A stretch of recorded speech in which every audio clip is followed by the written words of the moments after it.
From Journey with VRD, you're listening to the Visions, Missions, and Manifestations podcast, the number one place for spirituality, healing, and transcendence. I'm your host, Vivian Raquel Diane. Now let's get into it.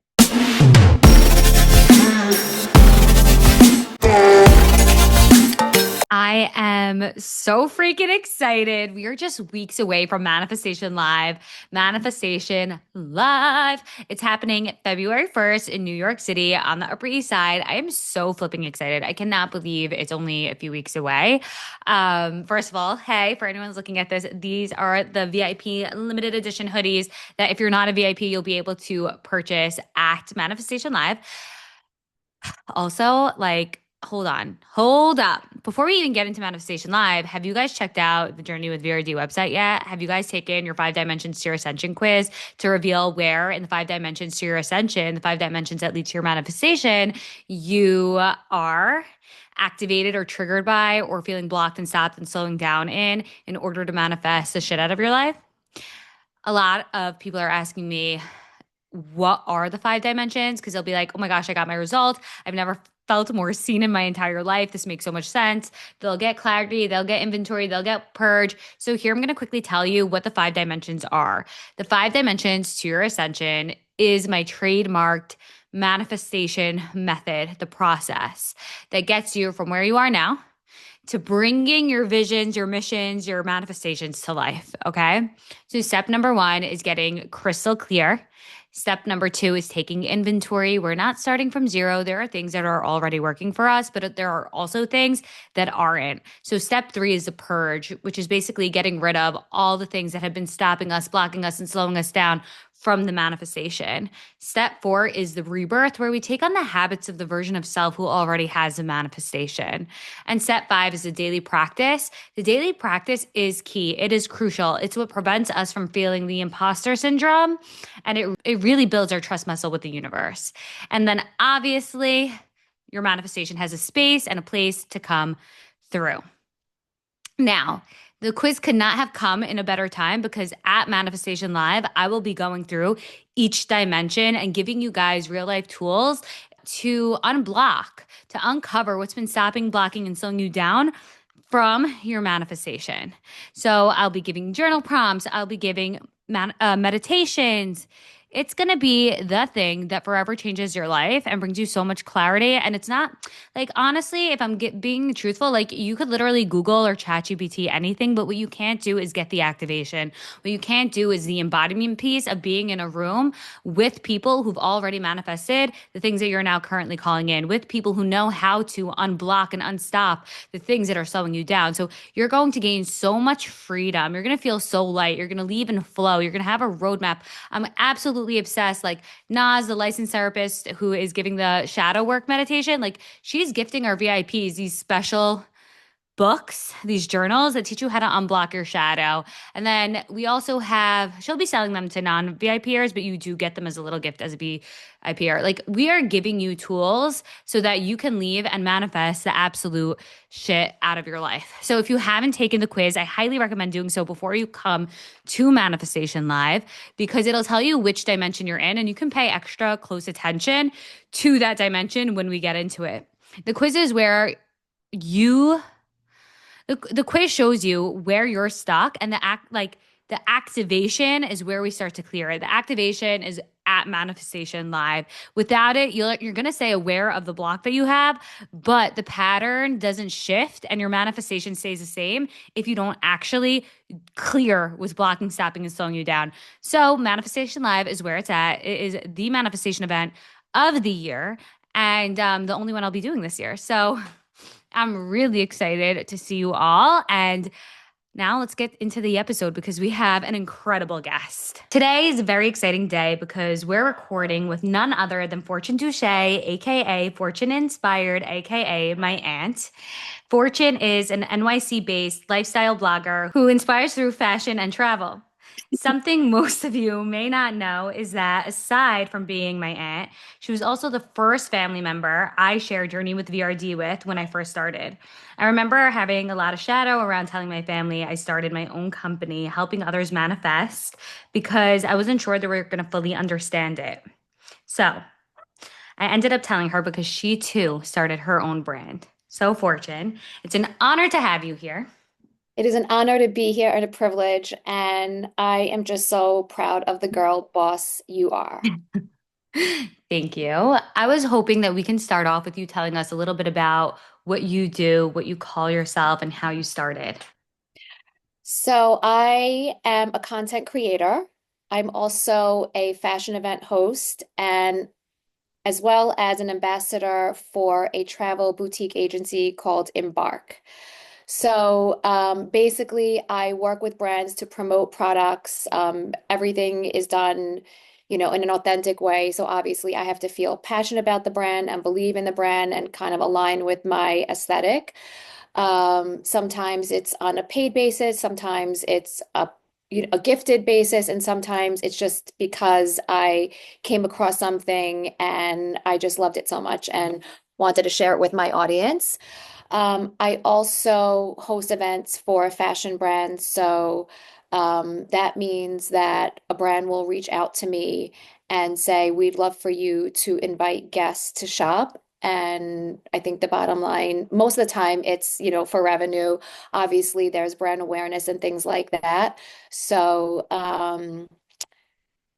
event host, content creator, and then ambassador for Embark. Well, travel is a space that I want to get more into, but right now it's anytime I travel or, visit a hotel or anything that's travel related, I'll usually um, tag Embark. And if anybody books something through me, then I get a small commission on whatever it is that they booked. I absolutely love that. That's so cool. Before we even get into the history, I have some fun questions I want to ask about this Of course. that I feel like A, will make what you're saying more tangible to the listener, and B, I'm sure the listener wants to ask these questions, so I'm going to ask them. The first is, what's a collaboration that you've recently done or that you've done that you absolutely loved? I guess my most recent partnership in terms of like content creation was with Bloomingdale's, and Bloomingdale's obviously is a store both online and in person that I absolutely love. And it was for a holiday gifting moment. So basically, I chose a few pieces being Everyday pajamas because what's better than cozy pajamas around the holiday, especially as a gifting moment. And then I also created a gift guide. And so just kind of coming up with presents and things that excited me that I would hope would also excite my audience. Well, that's just a creative, fun moment. So for content creation, Bloomingdale's, I've done things with Net-a-Porter. I've done things for skincare brands like Revive, La Prairie. So La Prairie's gifting, Revive was a paid partnership. So just like a bunch of fun things in different areas. And then smaller partnerships with J. Crew, with Violet Grey. So it's really very, very exciting and in a space that I love, fashion, beauty. And then for event hosting, I would say my most exciting recent partnership was with Michael Kors. He came to my home this summer, which when they had told me that Michael Kors wanted to come to my home for, to host a fashion show, I was like, cool, okay, I'll believe that when I see it. But kind of went along with it, and I would have to say that was the most exciting to be able to invite guests who have shopped the Michael Kors collection over the years and to kind of see him speak to his collection and his inspiration with models. It was just a real pinch me moment and something that I'm forever grateful for. So obviously, like working with Net-a-Porter was also and is a huge, exciting partnership that I am also so grateful for. I hosted something with them this past May where I curate my favorite pieces from their site. I literally go through every single piece on their site and pick my favorites and to be able to kind of showcase my own personal favorites to my audience and then to help them find what works for them, I think, is also a very exciting moment. I think what makes me not surprised that the Bloomingdale's collab over the holidays of gifting was your favorite is because naturally, I feel like you're such a big giver and it's Yeah. in your element. You felt so in your element, like, ooh, I get to gift and collab. Like, this is like, it's so you. It was like it packaged perfectly for you. You really know me because I think that there's something like different things, like people have different love languages through, and I think that gift giving is definitely something, it's like my way of showing love. I mean, obviously there's other ways, but I do love to gift whenever I can. And I think it's even more funny if we take this like a little bit deeper for a second. Interesting how like you love to gift and your job is to be gifted. Like, isn't that so It is funny? very funny. I never even thought of that. That's so true. So I want to get back to the Michael Kors collab Mhm. because that was so cool. You're right. It's such a pinch me moment. It was like almost like this moment where you're like, I've made it kind of moment. Like, oh my gosh, he wants to work with me. I know this is not in your nature to talk about all the reasons why you're awesome, but you're more on the humble side. I do want to know. What do you think it is about how you show up and you brand yourself that makes people like Michael Kors want to work with you? Well, I think that the relationship just, it didn't happen overnight. I've been working with the brand for about 5 years. So this definitely was a relationship that was cultivated. And I think that number one, I feel very passionate about the brand. I love his collection. It's very classic. There's a certain coolness to it. There's wearability to it. I mean, I have Michael Kors pieces from years ago that I still wear. So I think it's just a brand like I've spoken, that I said before that, I just align with. And so that just makes it easy. I think that I put 110% into what I'm doing. I also love the Michael Kors team, so I think there's just a great synergy there. And I think I just owe it to God that, it just works because at the end of the day, he controls everything.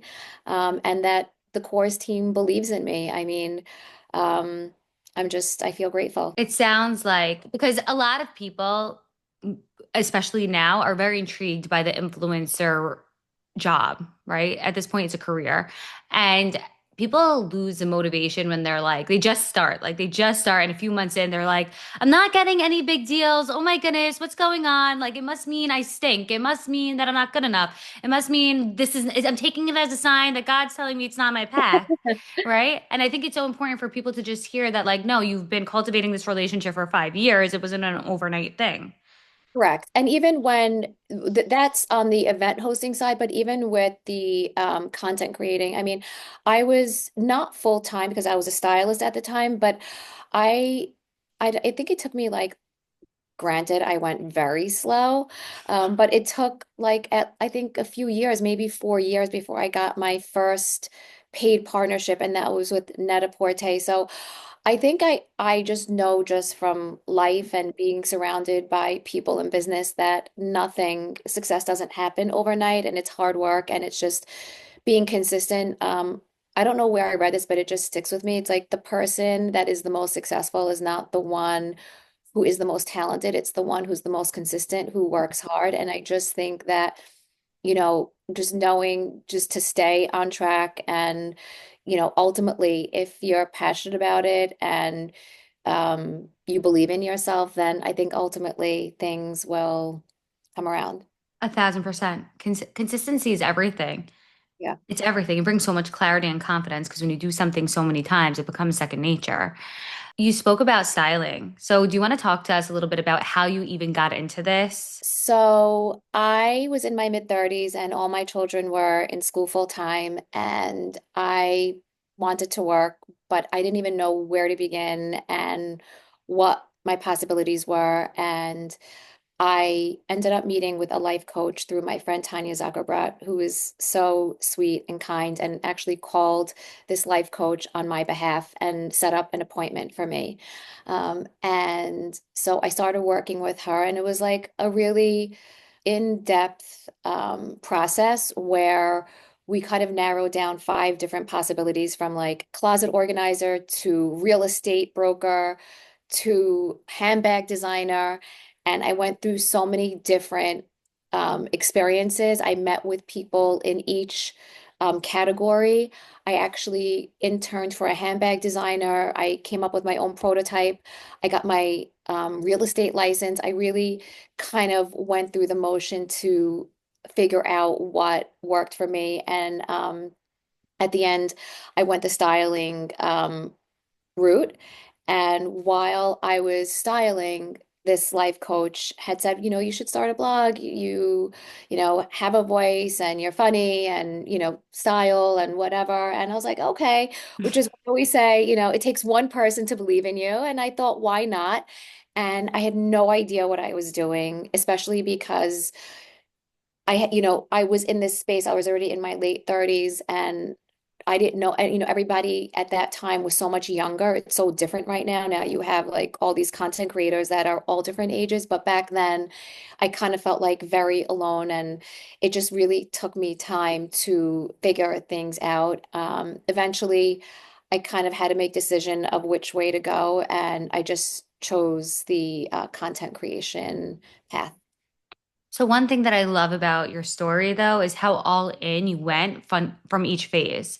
Like your life coach said, here's like five different categories that we think that you're so good in. And you didn't just say, oh yeah, let me think about it. You were like, okay, let me go get my real estate license. Let me go actually intern for somebody who's in pocketbook design. Like you really made it your mission to go all in on each thing, which gave you even more clarity. Yes, I mean some of them I didn't even go all in with like a friend of mine who's a fashion designer. I just realized that it was such a big commitment that I just felt like I didn't have that time. I think with my kids still kind of in school, content creation was something as well as, being a stylist that you kind of make your own hours. Mhm. I also tried closet organizing, but I think I just like organizing for myself. I think what makes you so good at content creation is a little bit about what you said. It's not that you're doing it because you have to or because like they paid you, even though sometimes they do, but for you it's more authentic. It's like I'm wearing this anyway, or like I'm buying this product, or like you really believe in what you're sharing.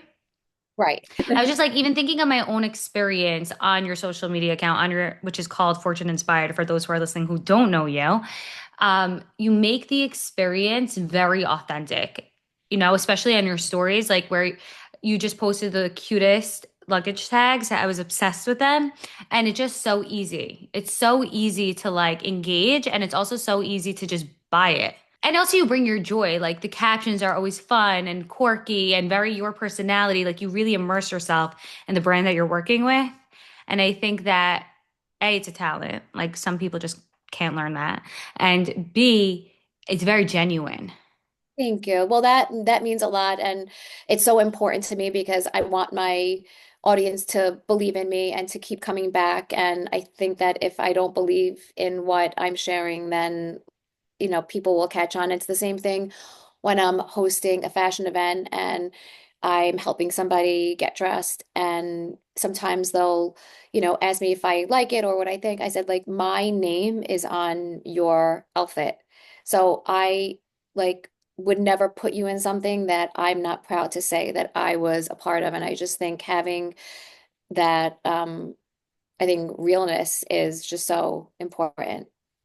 I actually just remembered something while you were talking. Like I remember a few summers ago, like maybe a couple summer ago, you used to even style me No, in yeah, the yeah. summers. Remember? I feel like I'd be going to a party and I'd come Oh, over maybe. and like you'd be like, what should Oh, I wear? And in you'd be like, Jersey.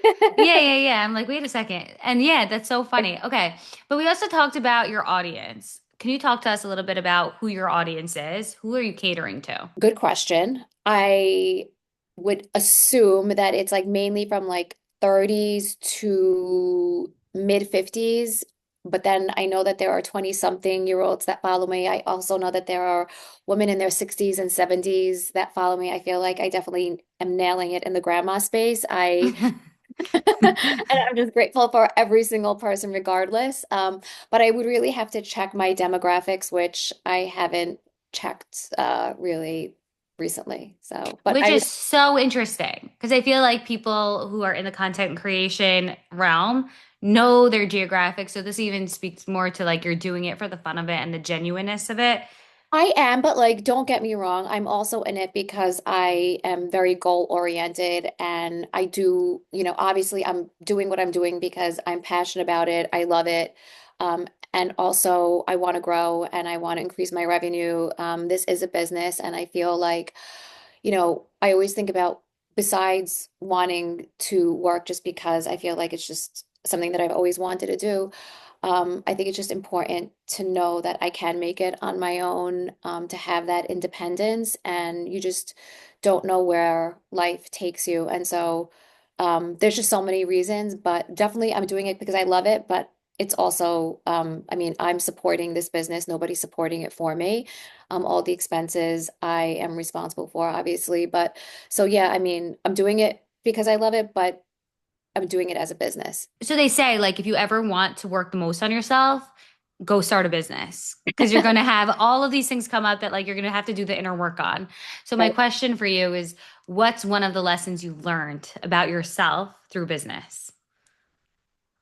So many, and I've mentioned this one a lot, but one of the lessons I learned early on is I had reached out to someone to partner on a blog post and they did not respond. And at the time I had a consultant and I said, okay, they're not interested, I'm too small for them, like kind of like feeling so down about it. And she told me, Fortune, this woman has like 10,000 emails that are being sent to her every week.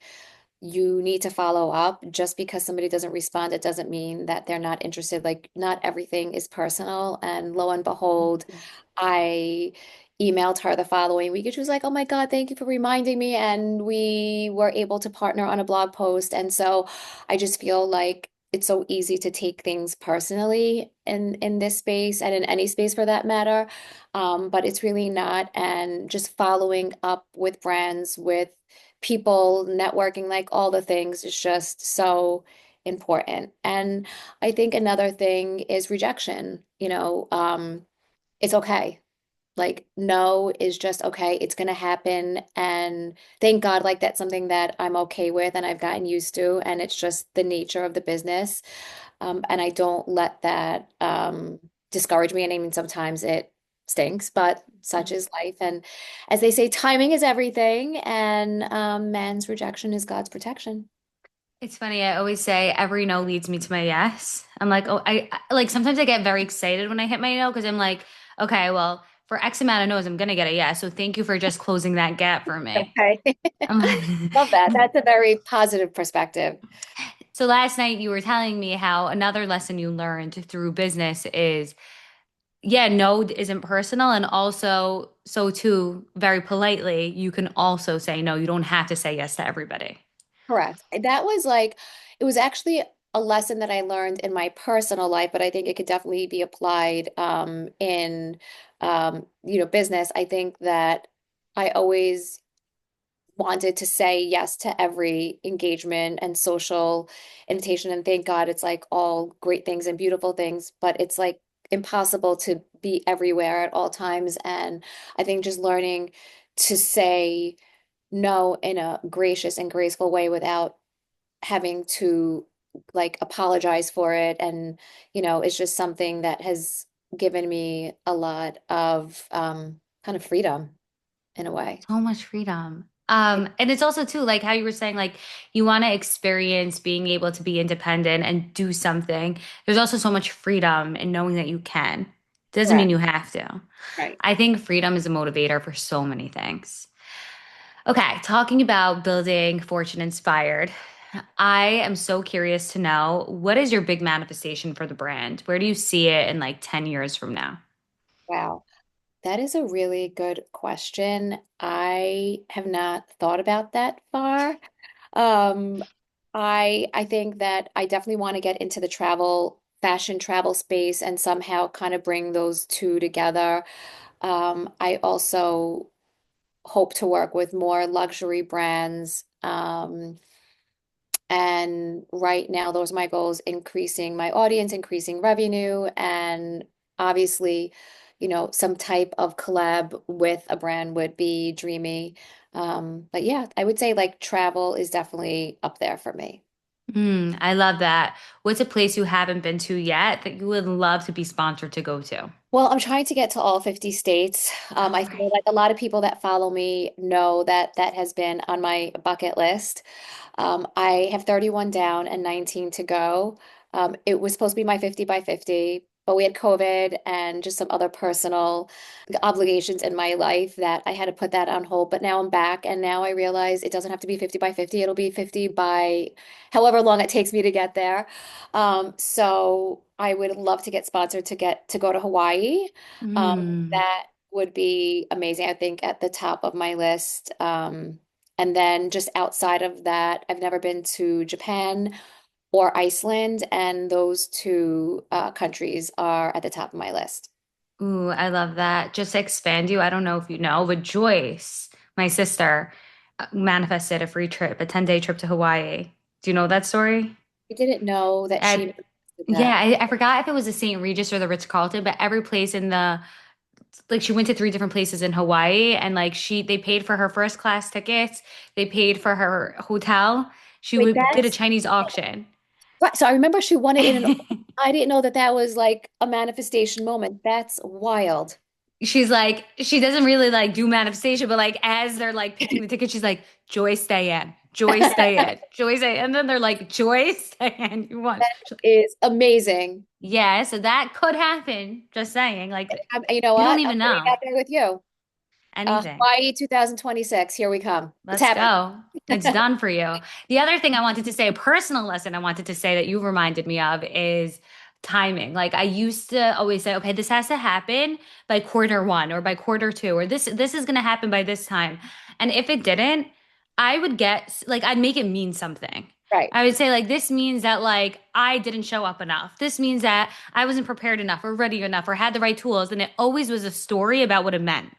Right. And something that I really let go of is like, it's going to happen. So why am I even saying it has to happen in 30 days if it could happen tomorrow? Like, why am I getting in the way of that?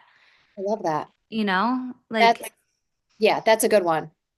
so it's That's just something that like you reminded me of. But I love that you're going more into travel. And it's also cool because there's so many travel accessories. So you could still like merge the two right. perfectly. Correct. You're right on it. A question I ask everybody on the podcast is if you were to go for dinner with anybody, dead or alive, fictional or real, who would it be? Why? Like, what would you ask them? And where would you go to eat? So it's so interesting because I was thinking about that last night, and who came to mind? My mom. So if I could be with anybody, it would be with my mom, with my grandparents on both sides, and I would probably want to eat at home or at their home and just probably ask them all the questions that I thought I probably had all the time in the world, and to just tell them how much I love them and just maybe get one more hug. That's so beautiful. It's so beautiful. And I don't want to make you cry. And I don't want to cry, but I want something a little bit more tangible. Can you give me like a real question? And if you're eating at their house, what are you eating? Okay, well, if I'm eating at my mom's house, then definitely like all her pickled artichokes and cream cheese salad, or maybe it's like the kosher bacon and eggs. That was probably like one of the last things that I remember. I mean, obviously we ate there after she got sick, but I remember like New Year's of like 2024. Like we knew something was up, but we weren't sure. But I know I said, "Can I come over for New Year's Day?" And that's what I had. Obviously, if I went to Mima and Pipo, my mother's parents, I wouldn't have a choice. They would be making me arroz con pollo and picadillo and all the things. And then my grandma Fortune, she's like the best Syrian cook. So anything that she would make, I loved. And God, a tangible question. I think I don't know if it would be so much more of a question as like always I never wanted to believe.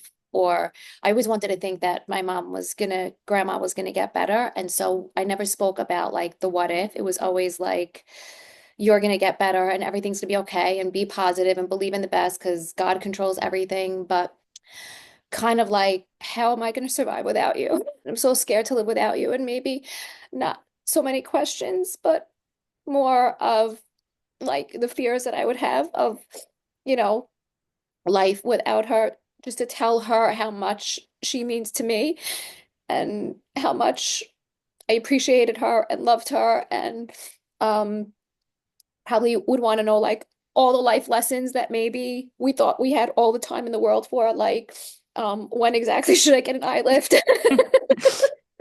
And how do I know like when I need filler? And um no, but just listen, at the same time, I try to have gratitude because I did have, 49 years with her, and that's more than most people get. And so like there's also the gratitude in, so many things of just actually having her in my life. So I also have to be thankful, just you know, there's always emotion around that. It's, yeah. I mean, it's very emotional. I think for me specifically, one thing that definitely helps with all this is knowing that like she's protecting me and my future baby and like everything from there. Yeah. Well, you were her love. You know that. Oh my Always. gosh, stop it. We all were. But like now we're having a crying You were. fest, No, but you all were, but like she definitely listen, you guys were very close. So that was a great response. It sounds like all in all, what's very important to you is history and your own personal history because the people that you'd want to speak to are people that you came from, and that there's so much wisdom and so much lessons in where we came from in our lineage. yeah. So I love that. Yeah. Okay, because we're a little down, this is a perfect question to ask right now. When you're having moments, whether it's in business or in your personal life, where things just feel chaotic or emotional, do you have like a daily thing or something that you do to act as a little pick me up and help you get back into good energy? Thank you. I think, I mean, I'm gonna start from like the totally superficial. I'm just gonna like go all over the I place. love this. I love a good blowout. I love a great manicure. I think therapy, talking it out with loved ones, fresh air, exercise, gratitude journal, and time. I think that this is something that I have to and continue to work on, but I don't like feeling down. I don't like Mhm. feeling sad. And when I do, I just want to like run away from that as soon as possible. And I think one of the lessons that I'm still learning is to accept that that's where I am and that it's not permanent and that eventually those feelings pass. Like happiness isn't permanent, sadness isn't permanent, like all these feelings aren't permanent. But that being said, it's just getting out of my head and just like I said, friends, family, exercise, journaling, like those, buying myself flowers once in a while. I don't I know. love that. I forgot which podcast I heard it on, but this man was like, when you're up here and like you're so happy, you have to prep yourself because the only place from up is down. Oh And God. when, yeah, I know, but he said, but when you're down, you have to like pump yourself up because you know that what goes down must go up. Right, And it's always like a battle of like humbling yourself when things are amazing, but when you're down, also knowing that the only next place up is up. He's like, right, the only time you should be really concerned is when you're flatlining. Because if you look right, at a heartbeat, if you're right. you're flatline, you're not here anymore. So it's always going to be up and down, and it's just like getting really good at enjoying the moments. And when you're down, knowing it doesn't last forever. It's a wave. 100%. You said it perfectly.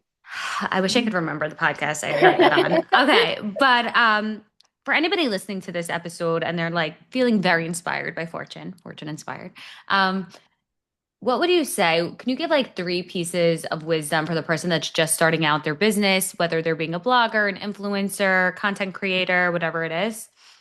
Yes, know that you have something unique that no one else has. So sometimes it can be intimidating to get into a space because it's like, oh my God, there's so many people that do it so well. And what will I have to give? You have something to offer that nobody else has.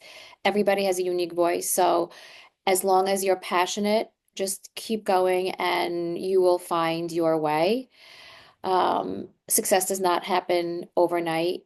Um, like I said, consistency. And I think your reputation is super important. Um, I can say that this space that I'm in, and I think every space is a very small world. I mean, so many people go from one brand to another brand, and it's just be impeccable with your word and try to be, respectful and kind and thoughtful, hardworking, like do all the things. And What's your favorite piece of advice you've ever received? best piece of advice. Oh no, have to think on that one. Okay, I'll share mine. I'll fill Okay. in the gap. Okay. So I'll never forget.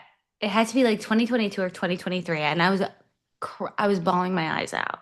I thought the worst thing ever was happening, and it really felt that way. But I was crying as if, God forbid, somebody passed away. Like my eyes were so puffy.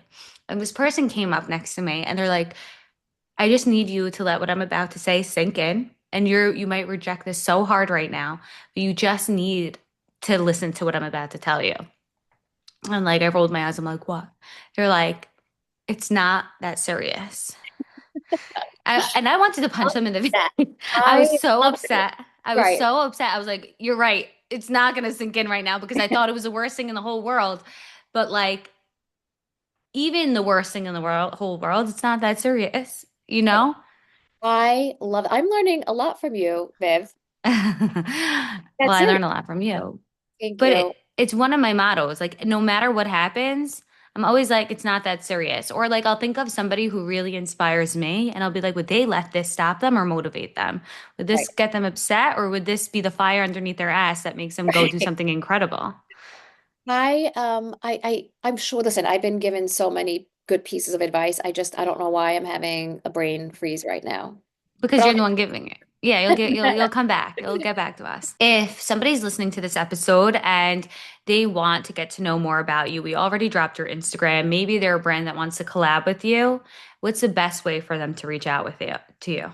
So actually, my blog is fortuneinspired.com. My Instagram is my name, Fortune Dushey. So Fortune, like the cookie, Dushey, Dushey. And my email, my contact info is there. So you could always reach me through DM, through email. And I'm not saying goodbye to the blog, but I am saying hi to Substacks. So Ooh, I am in the works right now, and I hope to have my first Substack um, published the latest first week of February. that's so exciting. Yes. Oh So my gosh. I just wrote my first, well, I guess my a blog post to introduce my Substack last night. I was like so tired and I was like wanting to go to bed, but I was like, no, I need to do this.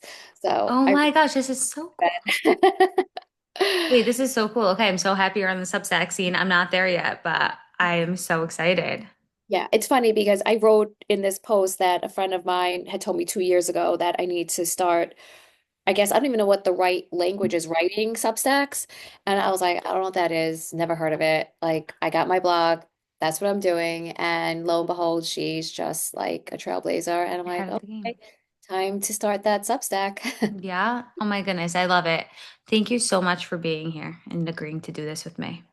Vivian, thank you for pushing me to get out of my comfort zone and doing this. You are a love and you are an inspiration to so many. And I'm not just saying that, I'm saying it because I hear it all the time from so many people. And so, wishing you so much success and most of all, enjoyment and satisfaction from all that you do. And God bless you for all the people that you help along the way. Hey, if you like this podcast episode, please download it, give us a nice review, and follow us on Instagram at Journey with VRD to get all the latest and the greatest updates.